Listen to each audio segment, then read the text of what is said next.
પ્રિય વૈષ્ણવો, જય શ્રી કૃષ્ણ।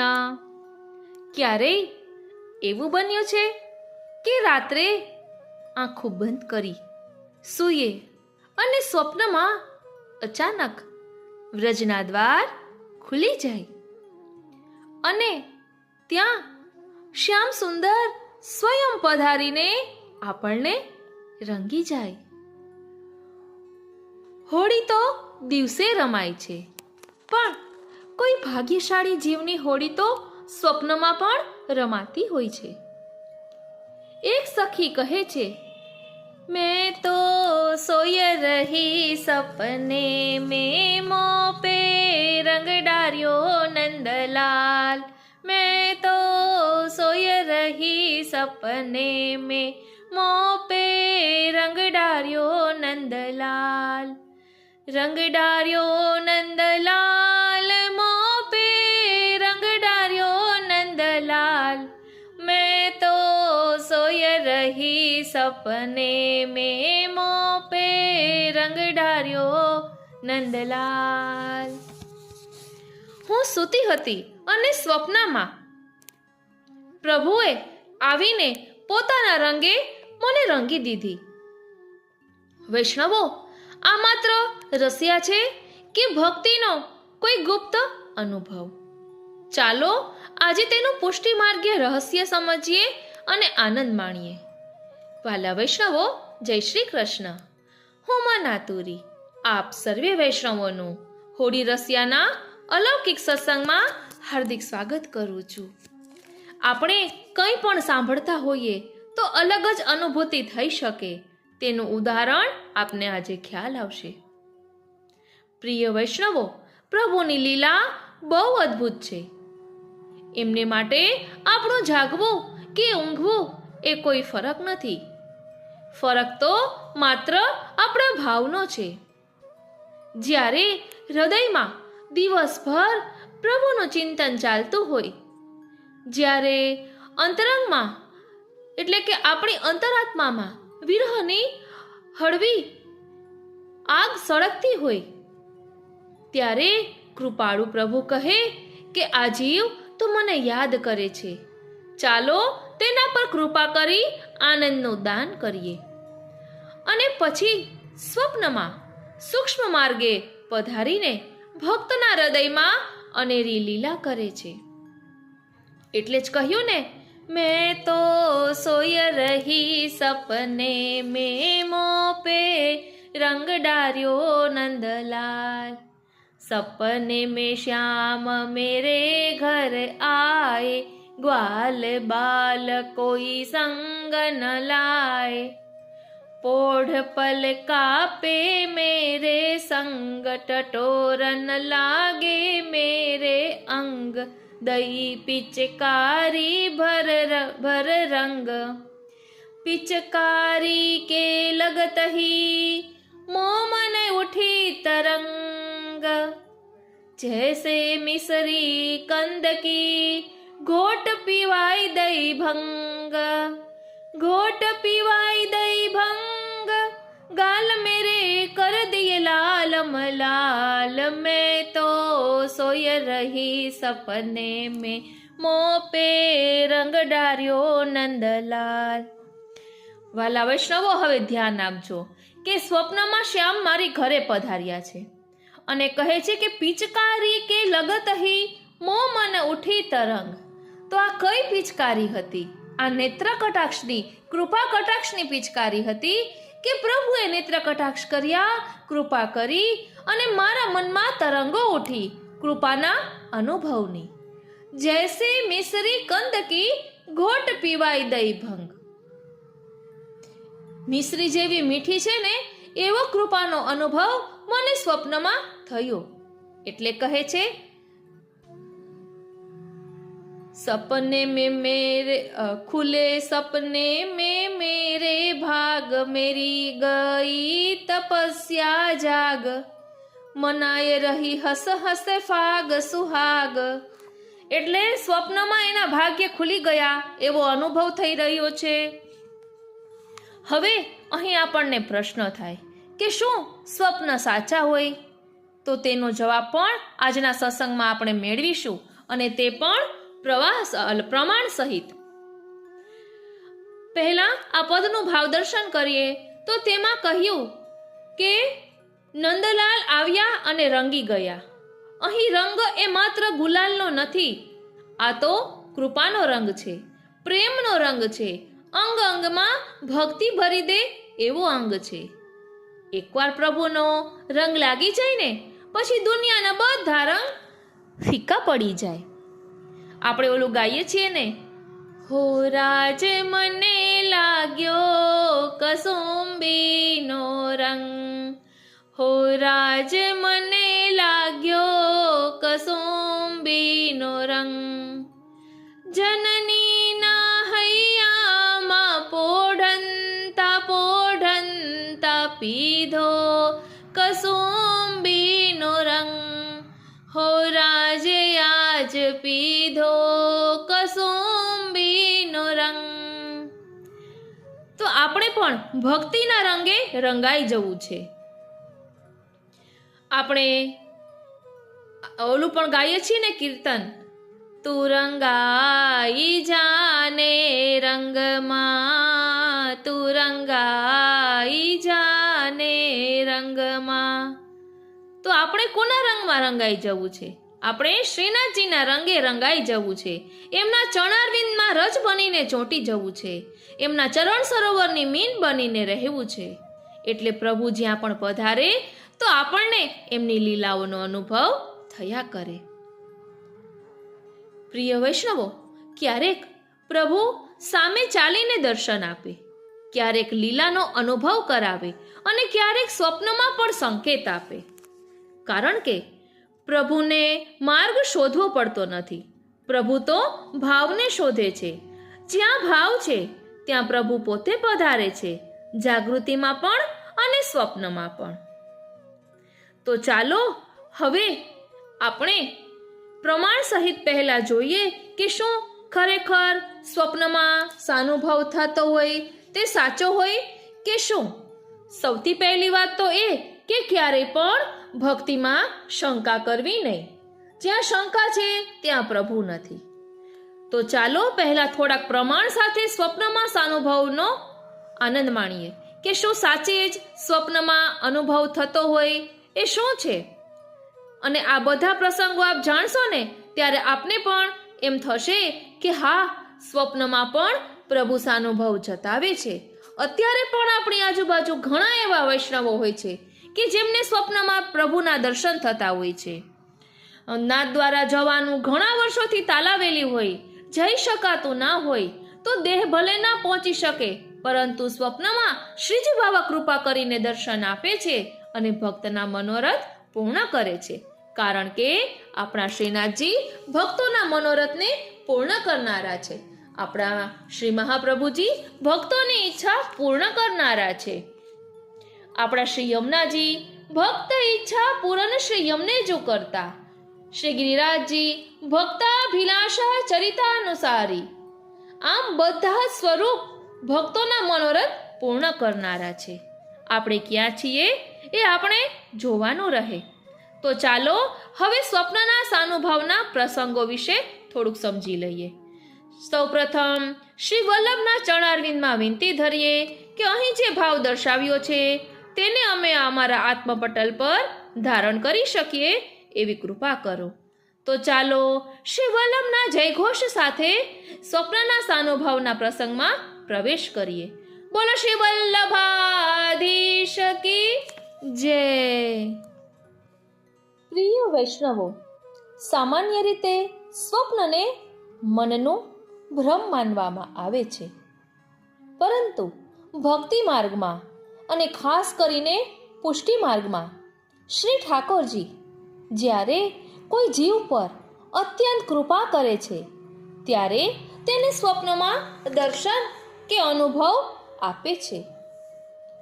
સૂક્ષ્મ અનુભવની વાત કરીએ તો પ્રભુ સ્થૂળ રીતે સામે ન પધારે ત્યારે સૂક્ષ્મ શરીરે સ્વપ્નમાં આવીને ભક્તની આરતીને પૂર્ણ કરે છે. વાર્તાજીમાં આવો ઉલ્લેખ પણ મળી આવે છે. શ્રી ગુસાઈજી દ્વારા ચંદાબાઈને સ્વપ્નમાં જ બ્રહ્મસંબંધ પ્રાપ્ત થયું હતું. એ પ્રસંગ આપણે વિસ્તારથી લઈશું અને ચંદાબાઈ પર કેવી કૃપા હતી કે તેમને ઉપરથી ઠેકડો માર્યો પોતાનો દેહ છોડી દેવા માટે, ત્યારે પણ પ્રભુએ એને બચાવી લીધી. આ બધું જ આપણે સમજીશું કે સ્વપ્નમાં પણ બ્રહ્મસંબંધ આ ચંદાબાઈને પ્રાપ્ત થયું છે, એ તો જોઈશું જ. અને હા, હજી પણ એક પ્રસંગ 252 વૈષ્ણવની વાર્તામાં આવે છે કે એ વૈષ્ણવને સ્વપ્નમાં ફાંસી ભોગવાવી દીધી પ્રભુએ. એ વૈષ્ણવ ઠાકોરજીની સેવા કરતા હતા અને અનુસરમાં જપપાઠ કરી રહ્યા હતા. તો એ જપપાઠ કરતા કરતા માલાજી કરતા કરતા એમને ઝોલું આવી ગયું અને ઝોલું આવ્યું એમાં એમણે જોયું કે રાજાના સિપાહીઓએ એમને ફાંસીએ ચડાવ્યા. એમ કરતા એમને ઝોલું આવ્યું તો એમની ઊંઘ ઉડી ગઈ અને સ્નાન કરવા માટે જઈ રહ્યા હતા. ત્યાં એમની ઘરે જ્યોતિષ રોકાણા હતા. આમ ટૂંકમાં કહું છું, એ જ્યોતિષ શાસ્ત્ર જાણતા હતા. એમને એમના ગ્રંથોમાં જોયું તો એમને ખબર પડી ગઈ કે આ વૈષ્ણવને રાજાના સિપાહીઓ ફાંસી ચડાવશે. એટલે એ કહેવા જાય છે તો આ વૈષ્ણવ કહે છે કે એ તો મને સ્વપ્નમાં મેં બધું જોઈ લીધું, એટલે તો હું સ્નાન કરવા જાઉં છું. તો સ્વપ્નમાં આવી વિપત્તિ ભોગવાવી દીધી. એટલે ઘણી વખત આપણને એવું સ્વપ્ન આવતું હોય કે કોઈ આપણને હેરાન કરે છે કે કોઈ તકલીફ આપે છે, તો એવું પણ બનતું હોય છે કે પ્રભુ સ્વપ્ન દ્વારા આપણા પ્રારબ્ધ ભોગવાવી દે છે. આવા પ્રભુ કૃપાળુ છે. અને જ્યોતિષને એમ થાય છે કે મારા ગ્રંથો કંઈ જ કામના નથી. ત્યારે આ વૈષ્ણવ કહે છે કે આપે જે કહ્યું એ સાચું છે, પરંતુ અમારા પ્રભુ એવા કૃપાળુ છે કે ભક્તો પર જરા પણ આજ આવવા દેતા નથી. એટલે એ પણ આપણને પ્રસંગ મળી આવે છે. એટલું જ નહીં, દયારામભાઈએ અનુભવ મંજરી કરીને ગ્રંથ લખ્યો છે. એ કાવ્યના રૂપમાં છે. એમાં પણ ભાવની એવી પરાકાષ્ઠા છે કે જ્યારે જાગ્રત અવસ્થામાં પણ જીવ પ્રભુના વિરહમાં હોય ત્યારે પ્રભુ સ્વપ્નમાં આવીને મિલનનું સુખ આપે છે. એટલે એ અનુભવ મંજરીમાં પણ એવા પ્રસંગો જોવા મળે છે. અને આપણને એમ થાય કે આ બધું તો મિથ્યા છે, તો એમાં એવો પણ પ્રસંગ આવે છે કે સ્વપ્નમાં જે સાનુભવ થયો હોય તેમાં કંઈક વસ્તુ કે કંઈક પ્રસાદ કે કંઈ પણ આપ્યું હોય તો ઊંઘ ખુલી જતા એ વસ્તુ એમની પાસે હોય છે. એટલે આ પ્રમાણ આપે છે કે ઘણી વખત જીવનો અધિકાર ના હોય કે સાક્ષાત અનુભવ કરી શકવાનો એમનો અધિકાર ન હોય, એમની પાત્રતા ન હોય, તો પ્રભુ સ્વપ્ન દ્વારા પણ આવા સાનુભવ જતાવે છે. આ હોળીના રહસ્યમાં પણ એ જ ભાવ છે ને કે એક ગોપી રાત્રે સૂતી હતી અને નંદલાલે તેને સ્વપ્નમાં રંગી દીધી. અહીં રંગ એ માત્ર ગુલાલ નથી પણ ભક્તિનો રંગ છે. પ્રિય વૈષ્ણવો, એટલું જ નહીં, સ્વપ્ન છે ને એ હૃદયનો અરીસો છે. જો હૃદયમાં ઠાકોરજી પ્રત્યે અનન્ય ભાવ હોય તો ઠાકોરજી સ્વપ્ન દ્વારા પણ માર્ગદર્શન આપે છે અને લીલાનો અનુભવ કરાવે છે. જેમ પદ આમાં છે ને રસિયામાં કે પ્રભુએ ભક્તને સ્વપ્નમાં રંગી દીધા, એટલે કે એના આત્માને પોતાના રંગમાં રંગી દીધો. એટલે આપણે રાત્રે જેવા પ્રકારના વિચાર કરીને સૂઈએ છીએ ને એવું પણ સ્વપ્ન આવે છે એમ કહેવામાં આવે છે. એનું પણ પ્રમાણ મળી આવે છે. ભગવદીઓ પણ કહે છે અને વલ્લભકુલના બાળકોના વચનામૃતમાં પણ આવે છે કે આપણે રાત્રે સૂતા પહેલા 12મા શિક્ષાપત્રનો પાઠ કરીએ, હરિરાયજી રચિત, તો શ્રી ઠાકોરજી સાનુભવ જતાવે છે. એ પણ આપણને ખ્યાલ આવશે, એ પણ આપણે આગળ વિસ્તારથી સમજીશું. એટલે સ્વપ્નમાં પ્રભુનો અનુભવ એ સત્ય છે કે મનનો ભ્રમ? સ્વપ્નમાં ઠાકોરજી સંકેત ક્યારે આપે? શું સ્વપ્ન દ્વારા કર્મનું નિવારણ શક્ય છે? ભક્તિ માર્ગમાં સ્વપ્નનું આધ્યાત્મિક રહસ્ય શું છે? પ્રભુ સાથેનું અનુસંધાન જાગૃતિથી સ્વપ્ન સુધી, અને રાત્રે સૂતા પહેલા શું વિચારવું જોઈએ, એ પુષ્ટિ માર્ગીય દ્રષ્ટિકોણ, આ બધા જ પ્રશ્નોના જવાબ આજના સત્સંગમાં આપણને મળી રહ્યા છે. હજી આપણે વિસ્તારથી સમજવું છે. સૌથી મોટું પ્રમાણ આપણને મળી આવે છે શ્રી મહાપ્રભુજીના પ્રાકટ્ય સમયનું. ચાલો હવે તેનું ભાવ દર્શન કરીએ. જેમાં સ્વપ્નમાં જ યુગલ સ્વરૂપ પધારે છે, એ પણ લક્ષ્મણ ભટ્ટજીના સ્વપ્નમાં, અને એમાં એમને ચરવી તાંબુલને જે આપે છે પ્રસાદી ઉપરનું, અને એ બધું સ્વપ્નમાં જ દર્શન થયા હોય છે. પછી જ્યારે લક્ષ્મણ ભટ્ટજીની ઊંઘ ખુલે છે તો એમના હાથમાં આ બધું હોય છે. એટલે સ્વપ્ન સાચા જ હોય છે, ખોટા નથી હોતા. એ આપણને ખ્યાલ આવશે. એટલે સૌના મનની વાત છે. જેને જેવો અનુભવ થાય. આપણો પુષ્ટિ માર્ગ ભાવનાનો માર્ગ છે. ન તો આપણે કોઈ પંડિત છીએ, ન તો કોઈ શાસ્ત્રી છીએ. આપણે તો પ્રભુના દાસ છીએ, પ્રેમી છીએ. તો પ્રેમનો અનુભવ શા માટે આપણે અલગ અલગ પ્રકારે ન કરીએ? તો ચાલો હવે એ પ્રસંગને સમજીએ. બોલો શ્રી વલ્લભાધીશ કી જય. પ્રિય વૈષ્ણવો, ક્યારેક પ્રભુ પોતાની લીલા એવી રીતે પ્રકટ કરે છે કે આપણા બુદ્ધિથી એ સમજાય નહીં, ફક્ત હૃદયથી સ્વીકારી શકાય. શ્રી વલ્લભના પ્રાકટ્યના પ્રસંગમાં પણ આપણે આવું જ અલૌકિક રહસ્ય જોઈ શકીએ છીએ. ઈલ્લમાજીને સતત સ્વપ્નમાં એક દિવ્ય સ્વરૂપ દર્શન આપતું હતું. માતૃત્વ ભાવથી બોલાવતું, સાંત્વના આપતું. એ માત્ર સ્વપ્ન નહોતું, એ તો કૃપાનો સંકેત હતો. જ્યારે અગ્નિકુંડમાં બાળવલ્લભના દર્શન થયા ત્યારે સમજાયું કે સ્વપ્નમાં દર્શન આપનાર સ્વયં શ્રી સ્વામિનીજી હતા. અને વૈષ્ણવો, અહીં તો કૃપાનો પરમ પુરાવો મળે છે. સ્વપ્નમાં મળેલું દિવ્ય તાંબુલ જાગ્યા પછી સાક્ષાત હાથમાં. આ શું બતાવે છે કે ભગવદીઓના સ્વપ્ન એ ભ્રમ નથી, એ તો પ્રભુનો મિલન માર્ગ છે. સ્વામિનીજીના વાત્સલ્ય ભાવની વાત કરીએ તો અગ્નિકુંડમાં શ્રી સ્વામિનીજી જાતે બાળવલ્લભને ખોળામાં લઈને રમાડે છે. આ દ્રશ્ય બતાવે છે કે આ પ્રાકટ્ય એ માત્ર અવતાર નથી, પણ વ્રજની કરુણા અને વાત્સલ્યનો પ્રવાહ છે. ઈલ્લમાજીને ત્યારે સમજાયું કે જે સ્વરૂપ સ્વપ્નમાં માં કહીને આશ્વાસન આપતું હતું, એ જ આજે પુત્ર પરત આપે છે. યુગલ સ્વરૂપનું રહસ્ય તો કહે છે બાળવલ્લભનું સ્વરૂપ પણ અદ્ભુત. અડધું અંગ શ્યામ સુંદર જેવું, અડધું રાધિકા જેવું કાંતિમય. અહીં સ્પષ્ટ થાય છે કે શ્રી વલ્લભ સાક્ષાત યુગલ સ્વરૂપનું પ્રાકટ્ય છે. એટલે સ્વપ્નમાં લક્ષ્મણ ભટ્ટજી અને ઈલમા ગારુજીને સ્વામિનીજી દર્શન આપે છે. અને સ્વામિનીજી કદાચ તો યુગલ સ્વરૂપ દર્શન આપે છે. અને એમને પ્રસાદી ઉપરણો અને માલાજી પણ આપવામાં આવે છે કે જ્યારે વલ્લભનું પ્રાકટ્ય થાય ત્યારે એમના કંઠમાં આ માલા ધરાવજો. અને ચરવિત તાંબુલ પણ આપે છે. વાલા વૈષ્ણવો, આ પ્રસંગ ખૂબ રસમય છે. વલ્લભ અવતારમાં આવે છે, પરંતુ એટલું મોટું પ્રકરણ છે કે હું આખું લઈ શકું એમ નથી. એટલે હું આપને ખાલી આ સ્વપ્ન સાચા હોય છે એના પુરાવા માટે આ બધું કહી રહી છું કે સ્વામિનીજી સ્વપ્નમાં આ બધું આપે છે.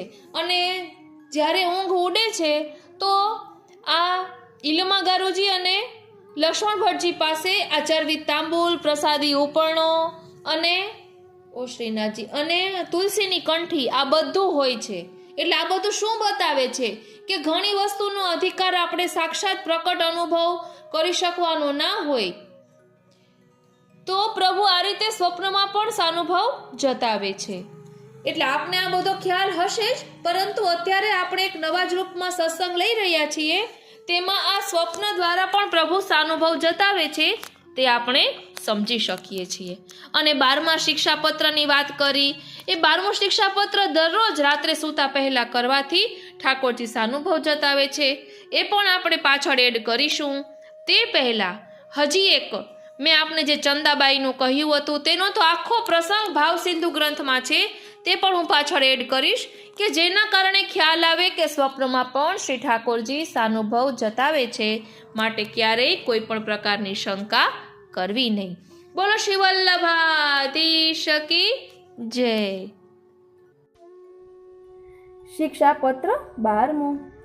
ભાવનીયં સદા ચિત્તે સ્વામિની જલ્પિतं મુહુઃ તાપકલેશૈર્યં માર્ગઃ શ્રીમદાચાર્યરૂપિતઃ. શ્રી સ્વામિનીજીએ જે વચનો કહેલા તેને વારંવાર ચિત્તમાં ધારણ કરવા અને તેમની ભાવના કરવી. શ્રી મહાપ્રભુજીએ સ્થાપિત કરેલો આ માર્ગ તાપ કલેશયુક્ત છે. દર્શનમ દેહિ ગોપીશ ગોકુલાનંદદાયક ગોવિંદ ગોપવનિતા પ્રાણાદીપ કૃપાનિધે. હે ગોપીજનના ઈશ, હે ગોકુળના આનંદદાતા, હે ગોવિંદ, હે વ્રજ ભક્તોના પ્રાણપતિ, હે કૃપાનિધિ, મને દર્શન આપો. ગોપાલ પાલિત વ્રજ નિજ વ્રજ સુખાંબુધે પરમાનંદ નંદાદિ રુચિરોત્સંગલાલિત.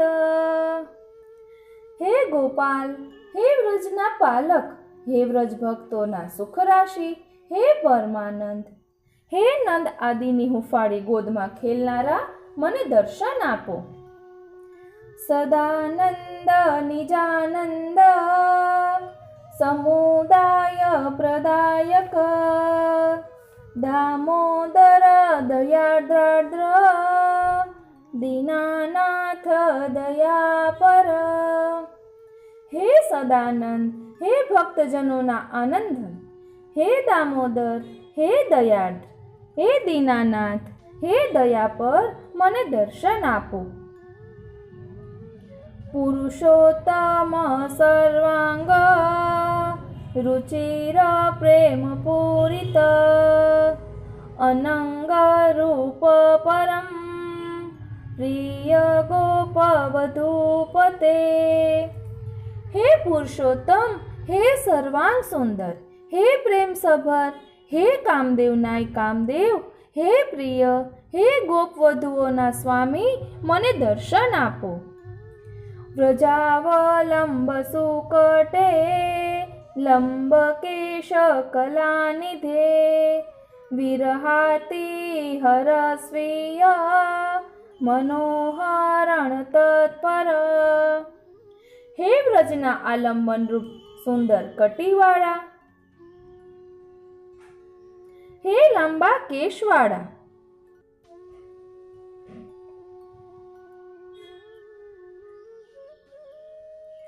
હે કલાના ભંડાર રૂપ, હે વિરહાર્તીનું હરણ કરનારા, હે ભક્તોના મનનું હરણ કરવામાં તત્પર રહેનારા, મને દર્શન આપો.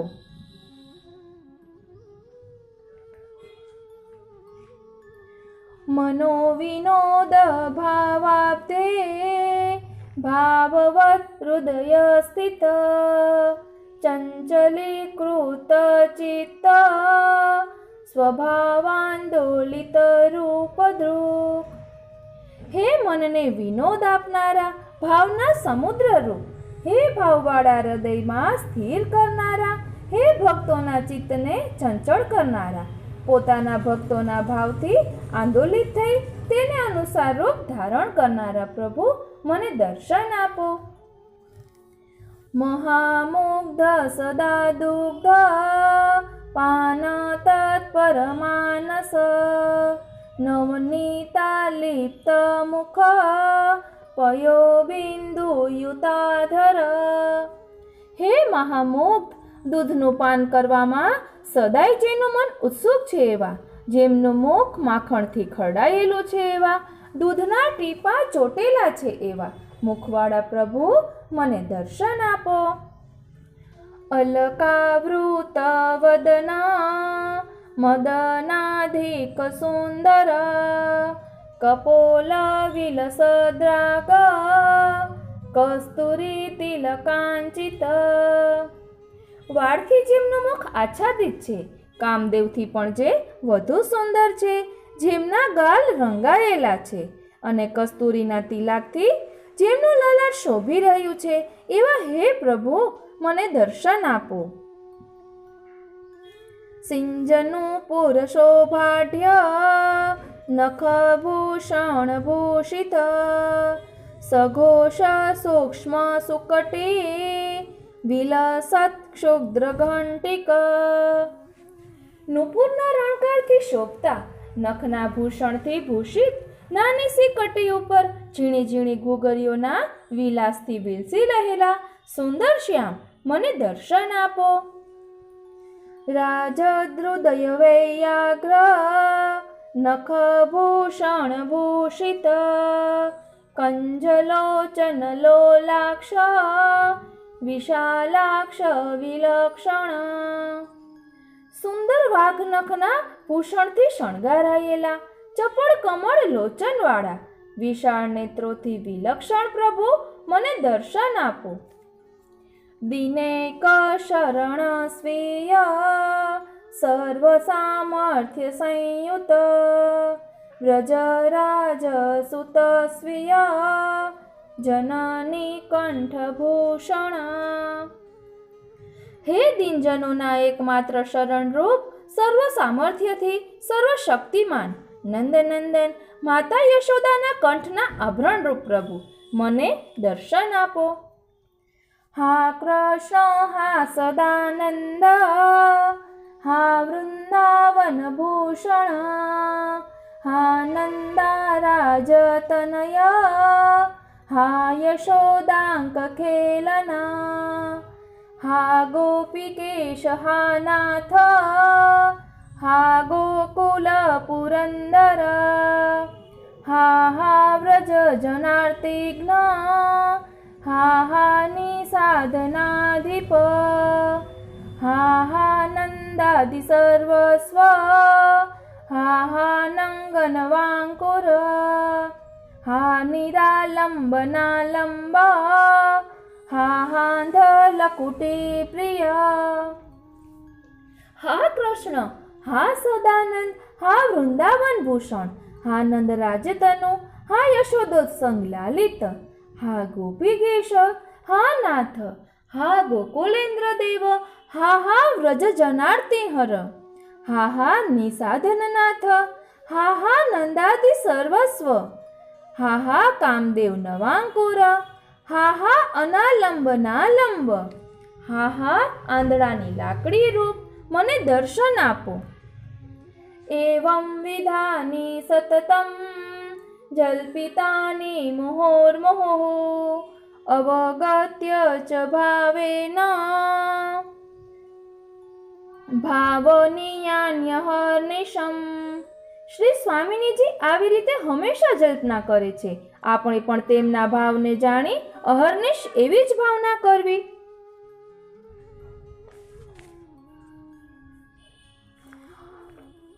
અહીં 13મા, 14મા અને 15મા શ્લોકમાં હા શબ્દ આવે છે. હા શબ્દ છે તે આરતી દર્શાવે છે, અને જ્યારે 2 વખત હા શબ્દ આવે છે એટલે હવે આરતી સહન થતી નથી, એવો આ વિરહના અનુભવનું સ્તોત્ર છે. હવે આનું ફળ શું, તે આનું શું મહત્વ છે તે આપણે એક પેરેગ્રાફમાં જોઈ લઈએ. શ્રી હરિરાય ચરણ દ્વાદશ શિક્ષાપત્રનો પ્રારંભ કરે છે. 12મા શિક્ષાપત્રમાં શ્લોકની સંખ્યા 16ની છે. 16ની સંખ્યા કેમ છે એનો થોડોક વિચાર આગળ કરીશું, એટલે કે આપણે પણ તે આવતા પાઠમાં જોઈશું. એનો વિષય છે વિરહ ભાવના દ્વારા ભગવત સ્મરણ. શ્રી સ્વામિનીજીએ શ્રી ઠાકોરજીની વિરહ ભાવના કરી. વિરહમાં શ્રી ઠાકોરજીના સ્વરૂપ, લીલા અને ગુણોનું સ્મરણ કરતા કરતા તે નામોનું જલ્પન કર્યું. એ જલ્પન આ શિક્ષાપત્રનો વિષય છે. આ બહુ અદ્ભુત શિક્ષાપત્ર છે. પ્રાચીન વલ્લભીઓ અને વલ્લભકુળ એવી આજ્ઞા કરે છે કે જો તમારે શ્રી ઠાકોરજીના દર્શન કરવા હોય તો આ 12મા શિક્ષાપત્રનો પાઠ કરજો. આ શિક્ષાપત્રના પાઠનું ફળ એક જ છે. શ્રી સ્વામિનીજીની કૃપાથી એમના હૃદયમાં બિરાજતા પરમાનંદ સ્વરૂપનો અનુભવ અવશ્ય થશે. અનેક ભગવદીઓને આ અનુભવ સિદ્ધ વાત છે. તમારા રોજના સ્તોત્રપાઠનો ક્રમ હોય એમાં આ 12મા શિક્ષાપત્રનો પાઠ કરવાનો ઉમેરજો. આ વાત મેં પણ જોયેલી છે. મારી પોતાની ફ્રેન્ડ દરરોજ આ સ્તોત્રનો પાઠ કરે છે અને તેને પણ સ્વપ્નમાં ઠાકોરજીએ સાનુભાવ જતાવ્યો હતો. આ અનુભવની વાત છે. આ તો જે ભાવવાળા વૈષ્ણવ હોય તેને જ કહેવાની હોય છે. શક્ય હોય તો રાત્રે સૂઈ જતા પહેલા આ શિક્ષાપત્રનો પાઠ કરીને સૂઈ જજો. રાતમાં તમને ભગવત કૃપાથી અવશ્ય કંઈક વિલક્ષણ અનુભવ થશે. એવું અદ્ભુત આ શિક્ષાપત્ર છે. માટે સ્નેહેન યદિ રોચતે, જો તમને ગમે તો પ્રેમપૂર્વક, બહુ સ્વસ્થતા અને સાવધાનીથી એકાગ્રચિત્તથી આ શિક્ષાપત્રનું શ્રવણ કરજો. આ શિક્ષાપત્રમાં શ્રી સ્વામિનીજીની વિરહ ભાવના છે. વિરહ ભાવના અને વિપ્રયોગ ભાવનાને સૌથી પહેલા આપણે થોડી સમજી લઈશું. આ સ્તોત્ર પાઠ માટે જ અલગથી રેકોર્ડ કરેલું છે. આપણે વિરહ ભાવના ડિટેલમાં આવતા પાઠમાં ચોક્કસ જોઈશું. તેમાં વિપ્રયોગ ભાવના, વિરહ ભાવનાનો શું ભાવ છે, આ ઠાકોરજીના બધા જ નામ છે એવા રસરૂપ છે, તે શા માટે જલ્પના કરે છે, અત્યંત સુંદર રીતે ખૂબ જ ડિટેલમાં તેનું વર્ણન આપેલું છે. શ્રી વલ્લભ અને વિઠ્ઠલના લાડીલા વૈષ્ણવોને મારા જય શ્રી કૃષ્ણ. ઘણી વખત આપણા મનમાં પ્રશ્ન થતો હોય છે કે શું સ્વપ્નમાં પ્રભુ સાનુભવ જતાવે તો તે સાચું કે ખોટું? તો આવી રીતે શંકા ન કરવી જોઈએ, કારણ કે શ્રી ગુસાઈજીની સેવકની ઉદયપુરની રાજકુંવરી ચંદાબાઈ કે જેમને શ્રી ગુસાઈજીએ બ્રહ્મ સંબંધ સ્વપ્નમાં કરાવ્યું હતું, તેની વાર્તાનો ભાવ આજે આપણે જોવાના છીએ કે જેના કારણે આપણને સમજી શકાશે કે સ્વપ્નમાં પણ પ્રભુ સાનુભવ જતાવે છે અને શાસ્ત્રો કંઈ ખોટું તો ન કહેતા હોય ને. તો આપણે થોડાક એવા પ્રસંગો જોઈશું કે જે શાસ્ત્રોમાં કહેલું છે કે સ્વપ્નમાં પણ સાનુભવ જતાવે છે અને તે ખોટા નથી હોતા. અને ક્યારેય પણ અન્યથા ભાવ લાવવો નહીં. પ્રભુ વિષયક હોય તેમાં શંકા કરવી નહીં. તો ચાલો આ વાર્તાનો ખૂબ જ સુંદર ભાવ જોઈએ. આ ચંદાબાઈની વાર્તા 252 વૈષ્ણવોની વાર્તામાં નથી, પરંતુ શ્રી ગોકુલનાથજીએ જે ભાવ સિંધુ ગ્રંથ પ્રગટ કર્યો છે તેમાં આ ચંદાબાઈની વાર્તા આવે છે. અને ગોકુલનાથજી દરરોજ સુબોધિનીજીની કથા કહેતા. એક દિવસ સુબોધિનીજીના સ્થાને આપે 84-252 વૈષ્ણવોની વાર્તા કહી. ત્યારે આપે આજ્ઞા કરી કે આજે આપને સુબોધિનીજીનું ફલ કહું છું. તો આ વાર્તાઓ ફલરૂપ છે. તો ચાલો આ ફળોનો આસ્વાદ માણીએ. સર્વે વૈષ્ણવોને મારા જય શ્રી કૃષ્ણ.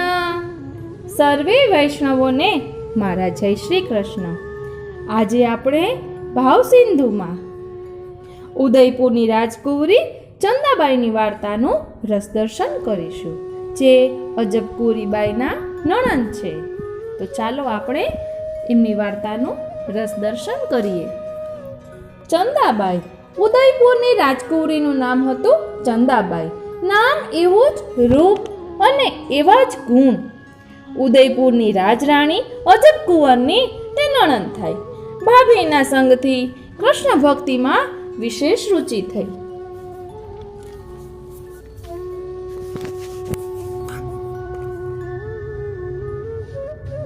શ્રી ગુસાઈજીની અલૌકિક વાતો ભાભી પાસેથી સાંભળી મનમાં સતત આતુરતા રહેતી કે એક વખત શ્રી ગુસાઈજીના મને દર્શન થાય, હું તેમની સેવક થાઉં.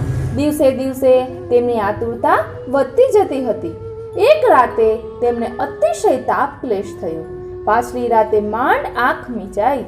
સ્વપ્નમાં શ્રી ગુસાઈજીના દર્શન થયા, પહેલા ગુરુ સ્વરૂપે અને પછી ગોવિંદ સ્વરૂપે. સ્વપ્નમાં તેઓ શ્રી ગુસાઈજીના ચરણારવિંદમાં ઢળી પડ્યા.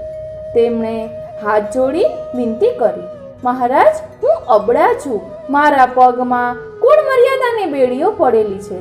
મારી ઈચ્છા અનુસાર હું કંઈ કરી શકતી નથી. પડદામાં રહેનારી છું. આપની પાસે ગોકુળ આવી શકતી નથી. આમને આમ જિંદગી પૂરી થઈ જશે તો મારી દુર્ગતિ થશે. આપ મારા પર કૃપા કરો, મારો ઉદ્ધાર કરો. ચંદા, પુષ્ટિ માર્ગમાં એક જ ઉદ્ધાર છે. આ જન્મમાં શ્રી ઠાકોરજીને સમર્પિત થઈને રહેવું. સેવાનું ફળ સેવા છે. સેવા કરતા કરતા દેહ છૂટે. શ્રી ઠાકોરજીની કૃપા થાય તો મૃત્યુ બાદ અલૌકિક દેહ મળે. શ્રી ઠાકોરજીની નિત્ય લીલામાં જવાય, ત્યાં સેવાના સુખ ફરી મળે. આ સિવાય બીજા કોઈ ઉદ્ધારનો વિચાર પુષ્ટિ માર્ગમાં નથી. મહારાજ, આ તો ખૂબ જ સુંદર વાત છે. શ્રી ઠાકોરજી મળે એનાથી રીડું બીજું શું હોય?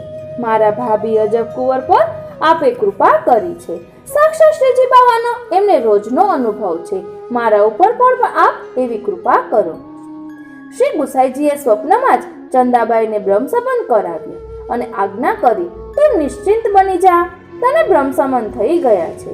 તે માટે હવે તારે અમારી પાસે ગોકુળ સુધી આવવાની જરૂર નથી. બસ તું શ્રી ઠાકોરજીની સેવામાં લાગી જા. ત્યાં તો સ્વપ્ન ખસી ગયું. ચંદાબાઈની આંખ ખુલી ગઈ. તેમને અતિ હર્ષ થયો. આખો દિવસ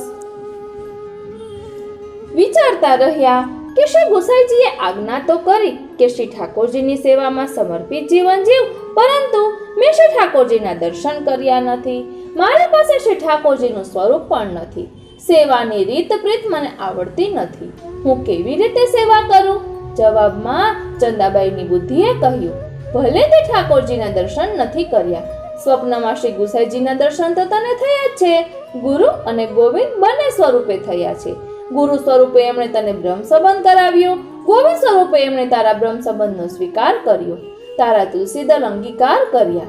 હવે તારે બીજા નવા ક્યાં ઠાકોરજીની જે શોધવાના છે?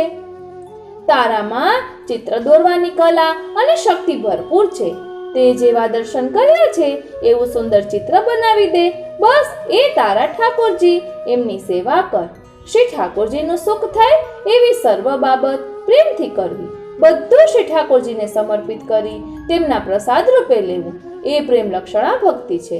તું પણ એ પ્રમાણે શરૂ કર. શ્રી ગુસાઈજી બુદ્ધિ પ્રેરક છે, તને બધું મનોમન શીખવશે. ચંદાબાઈમાં તે દિવસે અજબનો ઉત્સાહ આવી ગયો. આ વાત તેમણે સૌ પરિવારજનોથી, ખુદ અજબબાઈથી પણ ગુપ્ત રાખી. સવારે સ્નાન કરી શુદ્ધ વસ્ત્રો પહેરી તેઓ ચિત્ર દોરવા બેસી ગયા. આંખો મીચી શ્રી ગુસાઈજીનું ધ્યાન ધર્યું. કાગળ ઉપર પીંછી ફરવા લાગી. જોત જોતામાં સુંદર ચિત્ર સિદ્ધ થઈ ગયું. દર્શન કરતા જ ચંદાબાઈ તે ચિત્રમાં લોભાઈ ગયા. અપલક નેત્રે જોયા જ કરે, જાણે સાક્ષાત શ્રી ગુસાઈજી બિરાજ્યા ન હોય. એમના મુખારવિંદમાં એમને શ્રી કૃષ્ણના દર્શન થાય. તેમણે તે ચિત્ર છાતી સરસું ચાંપ્યું. પછી તેઓ પોતાના મહેલે ગયા.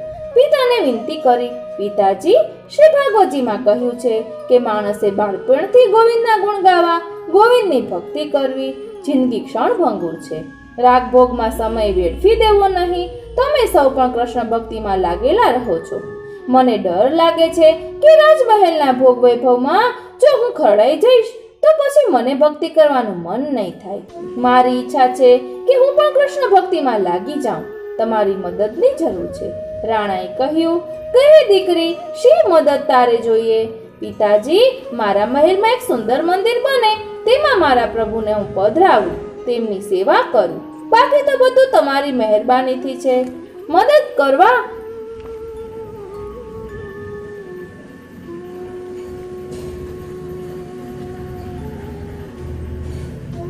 કરવા માટે દાસીઓ છે, ચીજ વસ્તુઓનો તોટો નથી. એક સુંદર મંદિર બનાવી દો. મારા મહેલના એક ખંડમાં જ એ મંદિર હોય, તેમાં સિંહાસન પર ગાદી તક્યા હોય. મારા પ્રભુજીને તેના પર પધરાવું અને તેમની સેવા કરું. ઘણી ખુશીની વાત છે બેટા. આજે જ હું વ્યવસ્થા કરાવું છું. એક જ દિવસ આ બધું તૈયાર થઈ જાય એવી સૂચના આપું છું. તું બેફિકર રહીને સેવા કર. ભગવાન શ્રી કૃષ્ણ તારું ભલું કરે. ચંદાબાઈના મહેલમાં ચંદાબાઈની ઈચ્છા મુજબનું મંદિર બની ગયું. સેવા માટે જરૂરી નવા સાધન સામગ્રી આવી ગયા. ચંદાબાઈએ શ્રી ગુસાઈજીના ચિત્રજીની સેવા શરૂ કરી. ઉંમર તો હજી માંડ 10 વર્ષની છે, પણ વિચારોની પ્રૌઢતા અને ભક્તિની દ્રઢતા ઘણી છે. જાતે જ રસોઈ બનાવે છે, ભોગ ધરે છે, પ્રસાદ લે છે. તંબૂર લઈને આવડે તેટલા કે ભજન કીર્તન ગાય છે. કલાકો સુધી શ્રી ગુસાઈજીની સામે નજર માંડી અપલક નેત્રે દર્શન કર્યા જ કરે છે. સાક્ષાત દર્શન ક્યારે થશે તેના વિરહમાં આંખમાંથી આંસુઓની ધારા ચાલી જાય છે. ક્યારેક હસે છે, ક્યારેક ધ્રુસકે ધ્રુસકે રડે છે. ઘણીવાર પગે ઘૂંઘરું બાંધી શ્રી ગુસાઈજીની સામે નૃત્ય કરે છે. આવી ભાવ વિભોર સ્થિતિમાં ચંદાબાઈ એમના મહેલમાં એકલા રહે છે. ચંદાબાઈની પરણવા લાયક ઉંમર થઈ. તેમના પિતા તેમના માટે યોગ્ય રાજકુંવર શોધવા લાગ્યા. રાજપુરોહિતને જોધપુરના રાજકુંવર તરફ ઈશારો કર્યો. તેમના સમાન જોધપુરના રાજાનો વંશ હતો, એટલે તેમણે રાજપુરોહિતને આજ્ઞા કરી, અમારા વતી જઈને જોધપુરના રાજકુંવરનું માંગુ કરો. માંગુ સ્વીકારાય તો તિલક કરી શ્રીફળ અને રૂપિયો આપી આવ્યો. રાજપુરોહિત ગયા. બધું ગોઠવાઈ ગયું. આવીને રાજાને ખુશખબર આપ્યા અને કહ્યું, લગ્નની તૈયારી કરો. રાણાએ કહ્યું, કુંવરીની ઉંમર લગ્ન લાયક થવા દો, પછી પરણાવશું. 2 વર્ષ રાહ જોઈ. ચંદાબાઈ 12 વર્ષના થયા.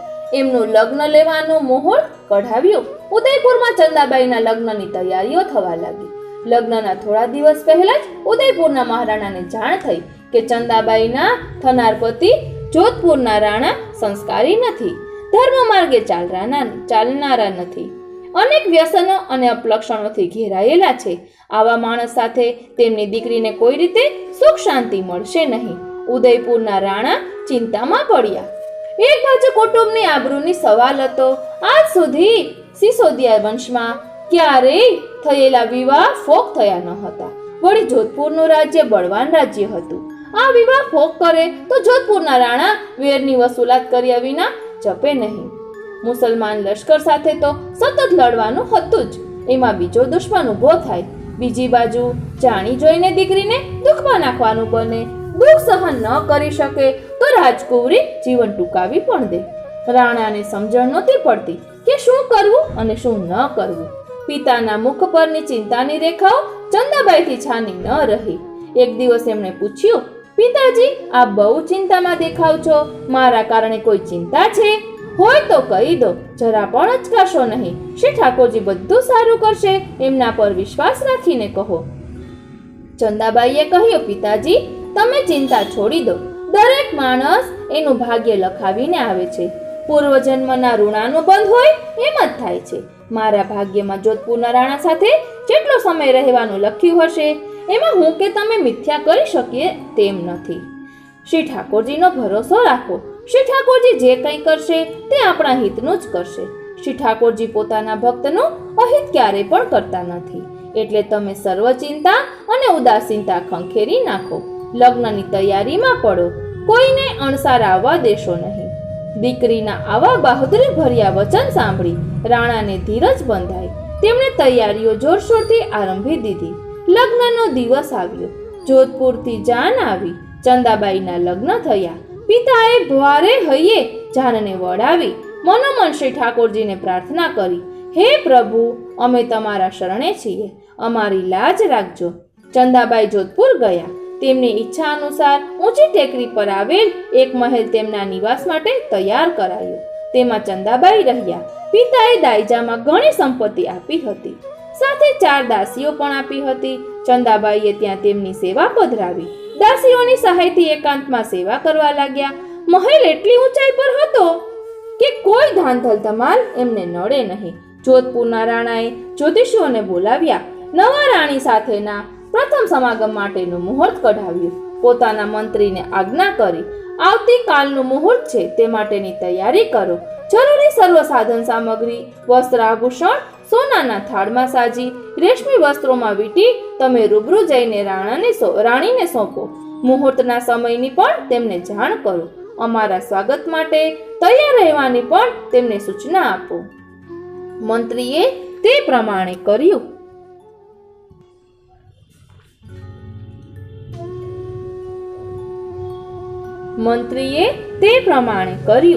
તેઓ રાણીના મહેલે ગયા. રાણીની દાસીઓને કહ્યું, રાણી સાહેબાને વિનંતી કરો કે મંત્રી મળવા આવ્યા છે.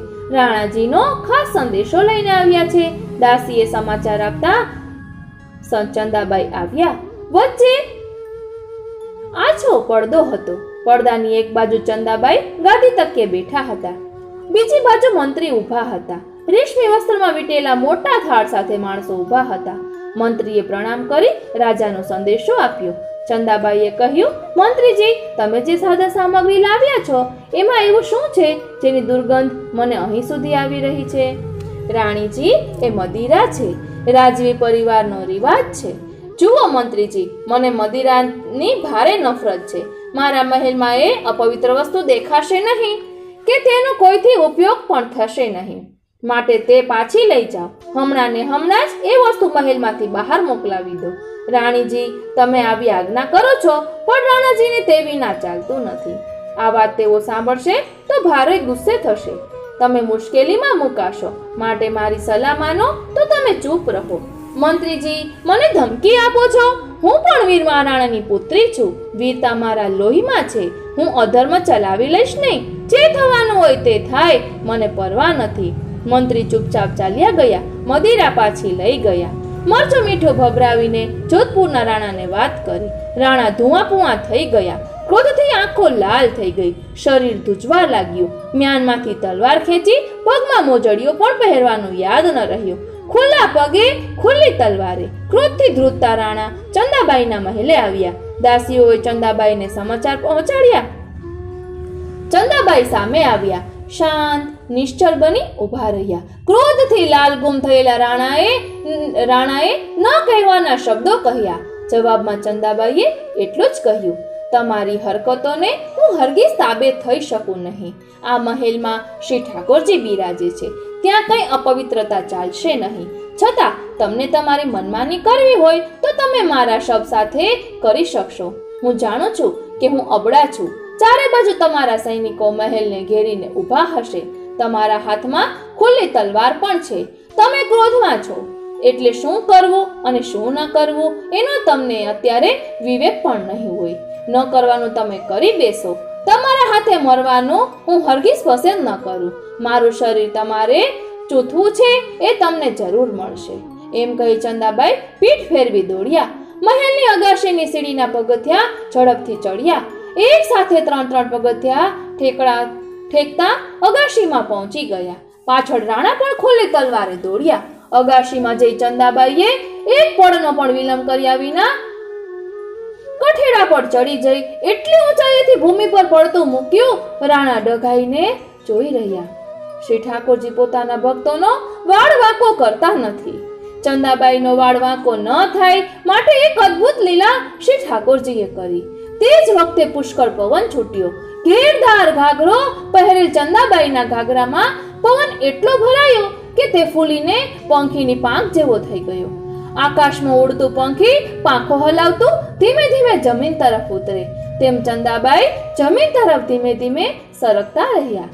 આખરે તેમના પગ જમીનને અડક્યા. તેઓ હેમખેમ જમીન પર બેસી ગયા. ઊંચી અગાશીમાં રાણા આ દ્રશ્ય જોતા હતા. તેમને લાગ્યું કે આટલી ઊંચાઈથી પડેલ માણસ જીવતો રહે નહીં. એમણે માની લીધું કે ચંદાબાઈ પણ મરી ગયા. અગાશીમાં રાણાની પાછળ ધસી આવેલ સૈનિકોને એમણે હુકમ કર્યો, નીચે જઈ ચંદાબાઈના મરદાને ઉપાડી સ્મશાનમાં લઈ જાઓ અને એને બાળી નાખો. મારા હુકમનો અનાદર કરનારનો આવો જ હાલ થવો જોઈએ. રાણા અગાશીમાંથી નીચે આવ્યા. એક સૈનિકે પાછા આવી પ્રણામ કરી કહ્યું, રાજાજી, ચંદાબાઈ તો જીવતા છે. શરીર પર એક ઉજરડો પણ થયો નથી. ભગવાને એમને બચાવી લીધા છે. રાણાને અતિ આશ્ચર્ય થયું. તેઓ ચંદાબાઈની સામે આવ્યા. ચંદાબાઈ શાંત હતા. એમની આંખોમાં ક્ષમા હતી. તેઓ મૌન હતા. રાણાને પોતાના કુકર્મ ઉપર ધિક્કાર ઉપજ્યો. તેમણે વાત ફેરવી. તેમણે કહ્યું, ચંદાબાઈ, ગઈ ગુજરી ભૂલી જાઓ. જિંદગી સાથે ગાળવાની છે. તમને તકલીફ પડે એવું હું કંઈ કરીશ નહીં. ચંદાબાઈએ કહ્યું, રાણાજી, હવે આપણા બે વચ્ચે સંબંધ થવો અશક્ય છે.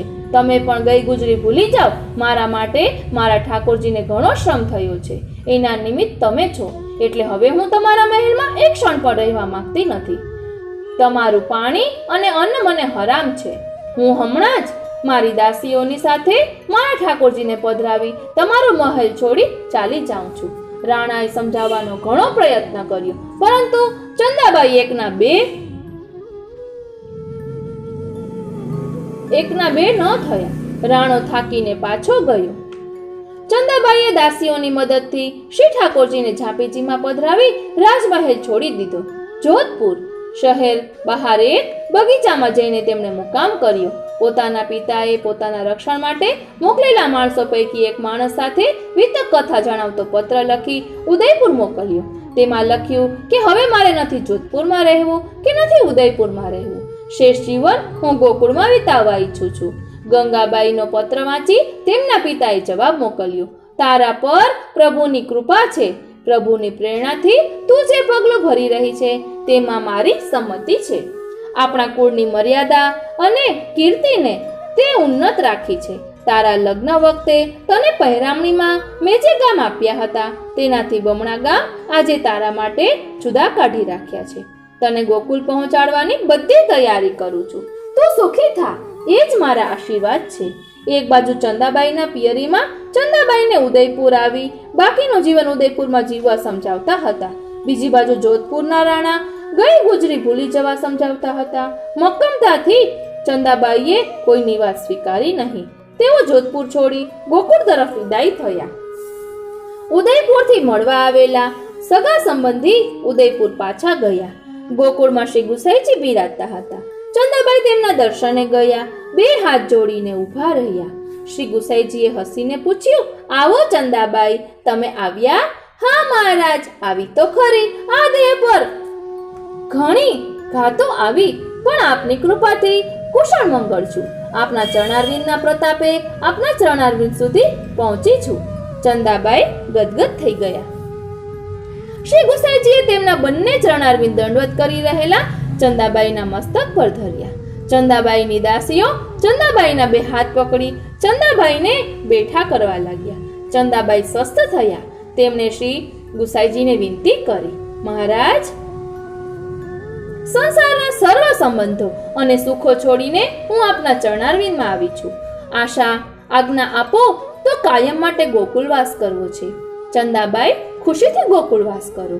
અહીં જે અલૌકિક સુખ છે તે ત્રિભુવનમાં ક્યાંય નથી. સાક્ષાત શ્રી નંદનંદન અને તેમની લીલા અહીં સદા બિરાજમાન છે. ચંદાબાઈએ ગોકુળવાસ કર્યો. તેમણે ભક્તિ માર્ગે સંન્યાસ મનથી સ્વીકાર્યો. સર્વ અલંકારો ઉતારી શ્રી ગુસાઈજીને ભેટ કરી દીધા. સાદા વસ્ત્રો પહેરવા લાગ્યા. સામાન્ય વૈષ્ણવની જેમ જીવન જીવવા લાગ્યા. શ્રી ગુસાઈજી નિત્યલીલામાં પધાર્યા. જતીપુરાથી આવેલા વૈષ્ણવોએ સમાચાર આપ્યા. શ્રી ગુસાઈજી શ્રી ગોવિંદ સ્વામીને સાથે લઈને સદેહ શ્રી ગિરિરાજજીની ભીતર પધારી ગયા છે. આ સાંભળી શરીર પરથી રંગીન વસ્ત્રો ચંદાબાઈએ ઉતાર્યા. સફેદ વસ્ત્રો પહેરવા માંડ્યા. દેહના નિર્વાહ માટે રોટી અને મગની દાળ શ્રી ઠાકોરજીને ધરીને લેતા. ઘરમાં જ એકાંતમાં ભગવત સ્મરણ કરતા. કોઈની સાથે હળતા મળતા નહીં. તેમણે વિચાર કર્યો કે પિતાનું આપેલું ઘણું દ્રવ્ય છે, તે વૈષ્ણવોના ઉપયોગમાં વપરાય તો સારું. ગોકુળમાં શ્રી યમુનાજીના કિનારે યશોદા ઘાટ છે, તે કાચો હતો. તેમણે યશોદા ઘાટ પાકા પથ્થરનો બનાવ્યો. મથુરામાં શ્રી યમુનાજીના કિનારે વિશ્રામ ગોટ ઉપર હવેલી બનાવી. જ્યારે તેઓ મથુરા આવતા ત્યારે ત્યાં રહેતા. એક વખત ચંદાબાઈ મથુરાની હવેલીમાં હતા ત્યારે આગ્રાથી બાદશાહ જહાંગીર મથુરા આવ્યો હતો. તેને તેના મળતિયાઓએ કહ્યું કે ઉદયપુરના મહારાણી કુંવરી ચંદાબાઈ અહીં રહે છે. એને પકડીને કેદ કરીએ તો ઉદયપુરના મહારાણાને નમવું પડે. કાચા કાનનો જહાંગીર રાજી થઈ ગયો. તેણે તેના સૈનિકોને ચંદાબાઈને પકડી લાવવા મોકલ્યા. 10,000 સૈનિકોની ફોજ ચંદાબાઈના મુકામ પર ગઈ. મુકામને ઘેરી લીધો. આખું મથુરા શહેર આશ્ચર્યથી જોતું રહ્યું. સૌ બાદશાહ પર ભારે ગુસ્સે હતા, પણ કશું કરવા લાચાર હતા. ચંદાબાઈએ સૌને ધીરજ આપી. શ્રી ઠાકોરજી આપણી સાથે છે, આપણે જરાય ગભરાવાની જરૂર નથી. સૌ પોતપોતાનું કામ કરો. સૌને લાગ્યું કે ચંદાબાઈનો ધર્મ ટકી રહેવો હવે મુશ્કેલ છે. બીજી બાજુ ચંદાબાઈએ ધોતીની જેમ સાડી પહેરી, સાડીનો કછોટો વાળ્યો, માથા પર એક વસ્ત્ર બાંધ્યું અને હવેલીની બહાર આવ્યા. બાદશાહના સૈનિકો તોફાન મચાવી રહ્યા હતા. ચંદાબાઈએ તેમને પડકાર્યા, શા માટે તોફાન કરો છો? સેનાપતિએ કહ્યું, બાદશાહના હુકમથી તમને પકડવા આવ્યા છીએ. તમે મને પકડીને શું લઈ જવાના હતા? તમે કહો ત્યાં હું પોતે જ આવવા તૈયાર છું. ચંદાબાઈ આગળ ચાલવા લાગ્યા. લશ્કર પાછળ ચાલતું હતું. આખું ગામ ભયથી ધ્રુજતું આ દ્રશ્ય જોતું હતું. ગંગાબાઈ બાદશાહના મુકામે આવ્યા. સીધા બાદશાહની સામે ઊભા રહ્યા. બાદશાહને જાણે એમ લાગ્યું કે એક ભયંકર ખૂંખર સિંહ સામે ઊભો છે. બાદશાહ થરથર ધ્રુજવા લાગ્યો. ચંદાબાઈના અલૌકિક તેજ પાસે તે ઝાંખું પડી ગયું. ચંદાબાઈએ સિંહ ગર્જના કરીને બાદશાહને કહ્યું, ભારતના સમ્રાટ કહેવડાવનાર, તને ધિક્કાર છે. તારા રાજ્યને, તારા લશ્કરને ધિક્કાર છે. એક અબળાને પકડવા તું 10,000ની ફોજ મોકલે છે. તું સાચો શૂરવીર નથી, બાયલો છે, બાયલો. ઉદયપુરના સિસોડિયા મહારાણા સામે લડવાની અને તેમને જીતવાની તારામાં હિંમત નથી, એટલે મારા જેવી અબળાને બાન પકડવા તું તૈયાર થયો છે. તારા શરીરમાં તાકાત હોય અને હિંમત હોય તો મારા પિતાના મુઠ્ઠીભર ધર્મપ્રેમી રજપૂતો સામે તારી 22 લાખની સેના લઈને યુદ્ધ કરવા જા. તેમને તું જીતીશ તો દુનિયામાં તારી કીર્તિ વધશે. બાકી બાયલાપણું કરી એક સ્ત્રીને પકડવાથી તારી કીર્તિને કલંક લાગશે. જગતમાં તારી હાંસી થશે. ચંદાબાઈના આવા શૂરવીર વચન સાંભળી જહાંગીર બાદશાહ ડરી ગયો. શરમથી નીચું જોઈ ગયો. પોતાની ભૂલ સમજાઈ. તે ઊભો થઈ ગયો. હાથ જોડીને બોલ્યો, બહેન, ધન્ય છે તને, ધન્ય છે તારા માતા પિતાને, ધન્ય છે તારા ધર્મને. તે મારી આંખો ખોલી છે, મને ખોટું કરતા બચાવ્યો છે. હવે તને મારી બહેન ગણી વીરપસલી આપું છું, તેનો સ્વીકાર કર. બાદશાહે બહુ જ કિંમતી શાલ મંગાવી. ચંદાબાઈને ઓઢાડી સોને મઢેલ 2 શ્રીફળ ચંદાબાઈના ખોળામાં મૂક્યા. 500 વીઘા જમીન ચંદાબાઈના નામે કરી. તેનું તામ્રપત્ર આપ્યું અને કહ્યું, આજથી હું તમારો ધર્મનો ભાઈ છું. બહેન તરીકે તમે વિના સંકોચે મારી પાસે માંગો. ચંદાબાઈએ કહ્યું, ભાઈ, જે માણસે તમને આ દુષ્ટ વિચાર આપ્યો અને અધર્મનું કાર્ય કરાવ્યું તે માણસને તમે કોઈ પણ પ્રકારની શિક્ષા કરશો નહીં, તેને રંજાડશો નહીં, એટલું જ માંગુ છું. તેને માફ કરી દેજો. ચંદાબાઈની આવી ઉદારતાથી બાદશાહ જહાંગીર આશ્ચર્યચકિત થઈ ગયો. તેણે કહ્યું, બહેન, અપકારનો બદલો ઉપકારથી આપનાર તમને ધન્ય છે. તમારી ભક્તિ સાચી છે. બાદશાહે પાલખી મંગાવી અને માનપૂર્વક ચંદાબાઈને તેમાં બેસાડ્યા.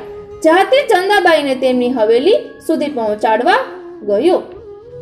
ચંદાબાઈનો આવો અલૌકિક પ્રભાવ જોઈ મથુરાના લોકો રાજી થયા. સૌ ચિંતા મુક્ત થયા. ચંદાબાઈ થોડા દિવસ મથુરામાં રહી ગોકુળ ગયા. શેષ જીવન તેમણે ગોકુળમાં વિતાવ્યું. ચંદાબાઈએ દેહ છોડ્યો ત્યારે શ્રી ગુસાઈજીના પુત્રો શ્રી ગોકુલનાથજી અને શ્રી ઘનશ્યામજી ભૂતળ ઉપર બિરાજતા હતા. ચંદાબાઈએ મથુરાની હવેલી શ્રી ઘનશ્યામજીને ભેટ કરી દીધી હતી. આ રીતે શ્રી ગુસાઈજીના સેવકી ઉદયપુરની રાજકુંવરી ચંદાબાઈનો વાર્તા અહીં વિરમે છે. આજનો આ સત્સંગ શ્રી ઠાકોરજી, શ્રી ગુસાઈજી, શ્રી ગોકુલનાથજીના ચરણારવિંદમાં સમર્પિત કરું છું. સર્વે વૈષ્ણવોને મારા જય શ્રી કૃષ્ણ. સર્વે વૈષ્ણવોને મારા જય શ્રી કૃષ્ણ. આજે આપણે સ્વપ્નમાં સાનુભવ વિશે જોઈશું. આ સંકલન ભદ્રેશ શાહ ગોધરાના છે, તેમનું છે. સત્સંગ કરીને આપણું પુષ્ટિ માર્ગનું માસિક પત્ર આવતું તેમાંથી આ લીધેલું છે. સ્વપ્નમાં સાનુભવ. હું આગળ એટલે જ નામ લઉં કે આપણે શેમાંથી લીધું છે કે આપણને એમની આડીથી આ પ્રાપ્ત થયું. એટલે સ્વપ્નમાં સાનુભવ. ભગવાન જેને પ્રત્યક્ષ અનુભવ કરાવે છે તે તો બહુ ભાગ્યશાળી છે. પણ ભગવાન કોઈને સ્વપ્ન દ્વારા અનુભવ કરાવે, દર્શન આપે, હાસ્ય, સ્પર્શ, આલિંગન, વાર્તાલાપ વગેરેનું સુખ પણ આપી શકે છે. તે આપણે સમજવા પ્રયત્ન કરીએ. ભગવાનનો અનુભવ 2 પ્રકારે થાય. એક પ્રત્યક્ષ અને બીજો સ્વપ્નમાં એટલે પરોક્ષ રીતે. પ્રત્યક્ષ અનુભવ ભક્તને થાય તે પ્રમાણ બળ અને સ્વપ્નમાં અનુભવ થાય તે કેવળ પ્રમેય બળ હોય છે. પ્રમેય બળ એટલે ભગવાનની કૃપા.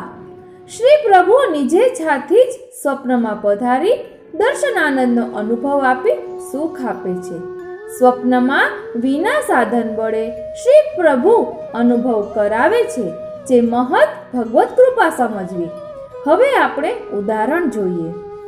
એટલે અહીં એ કહેવા માંગે છે કે સ્વપ્નમાં પણ ઠાકોરજી સાનુભવ જતાવે તો તેમાં શંકા જરા પણ ન કરવી, તે ભગવત કૃપા સમજવી. હવે તેના પ્રમાણ જોઈએ, ઉદાહરણ જોઈએ. પહેલું, શ્રી ગુસાઈજી પ્રભુચરણ સાક્ષાત પૂર્ણ અવતાર છે, છતાં એક સમયે શ્રીનાથજીએ તેમને સ્વપ્નમાં સુખનો અનુભવ કરાવ્યો. તેના અનુસંધાનમાં આપશ્રીએ સ્વપ્ન દર્શન નામે ગ્રંથ રચ્યો હતો. પ્રત્યક્ષમાં શ્રીજીને જે કંઈ વિનંતી કરીએ તેનો અનુભવ શ્રીજી કરાવે, પરંતુ સ્વપ્નમાં તો શ્રીજી નિજેચ્છાથી પ્રેમપૂર્વક સ્વયં પધારીને સુખનો અનુભવ કરાવે છે. તેથી ભગવત પ્રીતિ ગાઢ બને છે. બીજું, ભક્ત કવિ નરસિંહ મહેતાને પણ ભગવાન શ્રી કૃષ્ણનો પ્રત્યક્ષ અનુભવ થયેલો. આ સુખદ અને મીઠા સ્વપ્નનો અનુભવ વર્ણવવા નરસિંહ મહેતા ગાય છે: સ્વપ્ન સાચા કહો શૈલધર શામળા, પ્રણમું હું પ્રાણપતિ પાણી જોડી. પયું ચટુ પશુ જેમ માય પૂંઠે ફરે, તેમ ફરે નરસૈયો નાથ ત્રોડી. ત્રીજું, વ્રજમાં શ્રી ગુસાઈજી પ્રભુચરણના સેવકની એક શક્તરાણી હતા. તેઓ શ્રી ગુસાઈજીમાં જ સ્વરૂપાસક્ત હોવાથી એક સમયે એકાંતમાં શ્રી ગુસાઈજી સમક્ષ પોતાની કામના પૂર્ણ કરવા વિનંતી કરી. ત્યારે શ્રી ગુસાઈજીએ આજ્ઞા કરી કે હાલમાં અમો આચાર્ય રૂપે પ્રગટ થયા છીએ, તેથી વેદ મર્યાદાનું પાલન કરવું જોઈએ. હમણાં તું ઘેર જા, તારો મનોરથ કોઈ કાળે ઘેર બેઠા જ પૂર્ણ થશે. શ્રી ગુસાઈજીની આજ્ઞા અનુસાર આ શક્તરાણી ઘેર ગઈ અને ત્યારબાદ એક દિવસ સ્વપ્ન દ્વારા શ્રી ગુસાઈજીએ તેની મનોકામના પૂર્ણ કરી. તેના મનોરથના પરિણામે ગંગાબાઈ નામે એક પરમ ભગવદીય પુત્રીનો જન્મ થયો, જે શ્રી ગુસાઈજી શ્રીનાથજીની કૃપાપાત્ર અંતરંગ સેવકની થઈ અને તેણે શ્રી વિઠ્ઠલ ગિરિધરણ છાપના અનેક પદોની રચના કરી. ચોથું, શ્રીમદ ભાગવત દશમ સ્કંધમાં 59મા અધ્યાયમાં જણાવ્યા અનુસાર શ્રી ભગવાનના પૌત્ર અનિરુદ્ધ સાથે બાણાસુરની પુત્રી ઉષાનો સ્વપ્ન દ્વારા સમાગમ થયો હતો. પાંચમું, બ્રહ્મવૈવર્ત પુરાણના શ્રી કૃષ્ણ જન્મખંડના સ્વપ્ન અધ્યાયમાં ભગવાન શ્રી કૃષ્ણના નંદરાયજી પ્રતિ સ્વપ્નમાં સુખ અનુભવનો મહિમા વર્ણવતા અનેક વચનો કહ્યા છે. શ્રી હરિનો સ્વપ્ન દ્વારા થયેલો સંબંધ તથા સ્વપ્ન સત્ય સમજવા. છઠ્ઠું, શ્રીમદ ભાગવતના ગજેન્દ્ર મોક્ષ પ્રસંગમાં સુખદેવજી કહે છે કે ગજેન્દ્ર મોક્ષના પાઠથી કલિમલ તથા દુઃસ્વપ્નોનો નાશ થાય છે. સાતમું, શાસ્ત્ર વચન છે કે સ્વપ્નમાં લીધેલું ભગવદ નામ સઘળા પાતકોને ભસ્મ કરી નાખે છે. જે સ્વપ્નો અસત્ય હોય તો સ્વપ્નમાં લીધેલા ભગવદ નામથી પાપો બળે જ કેમ? આઠમું, શ્રી મહાપ્રભુજી અંતઃકરણ પ્રબોધના શ્લોક 4માં આજ્ઞા કરે છે કે ભગવાન શ્રી વિષ્ણુ સત્ય સંકલ્પ છે અને આપણે ફળદાન કરવા વિચાર્યું હશે તો અન્યથા કદી કરશે નહીં, અને ફળદાન કરવા ધાર્યું હશે તો કરશે જ. શ્રી સર્વોત્તમ સ્તોત્રમાં શ્રી ગુસાઈજી સત્ય પ્રતિજ્ઞાય નમઃ એમ શ્રી મહાપ્રભુજીનું નામ કહે છે. નવમું, શ્રી મહાદેવજીએ સ્વપ્નમાં વિશ્વામિત્ર ઋષિને રામ રક્ષા કરવાની આજ્ઞા કરી હતી, જે જાગૃત અવસ્થામાં પણ યથાવિધિ સ્મૃતિમાં જળવાઈ રહેલી.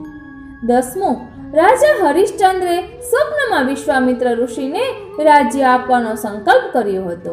તે વચનો જાગૃત અવસ્થામાં પણ પૂર્ણ કરી બતાવ્યા હતા. આમ મહાપુરુષોના સ્વપ્ન વચનો પણ સત્ય જ માનવા.